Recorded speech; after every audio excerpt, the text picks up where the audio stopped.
এক গভীর নীল সমুদ্রে থাকত এক সুন্দর জলপরী। তার নাম ছিল মায়া। মায়ার লম্বা চুলে সোনালি ঝিনুকের মালা ঝুলত, আর সে প্রতিদিন সমুদ্রের মাছদের সঙ্গে গান গাইত ও হাসত। কিন্তু একদিন মায়া একা অনুভব করল, তার মনে হল যদি কেউ থাকত যে তার সঙ্গে নতুন গল্প শেয়ার করত। সেই দিনই আকাশে উড়ে এলো এক রঙিন পাখি, নাম তার তরু। তরুর ডানায় ছিল রংধনুর মতো 7 রং।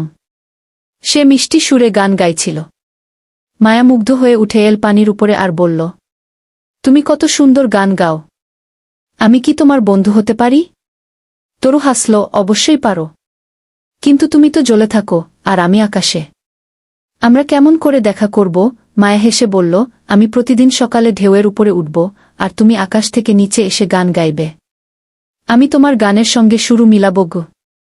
তারপর থেকে প্রতিদিন ভোরে সূর্যের আলো পড়তেই তরু গান গাইত, আর মায়া ঢেউয়ের সুরে তার সঙ্গে মিলিয়ে গাইত।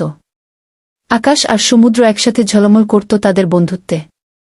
একদিন ঝড় এলো, সমুদ্র উত্তাল, আকাশ কালো। তরু উঠতে পারল না। মায়া দুঃখ পেল, ভাবল হয়তো তরু আর ফিরবে না। কিন্তু পরদিন সূর্য উঠতেই সে শুনল তরুর গান। সে ফিরে এসেছে।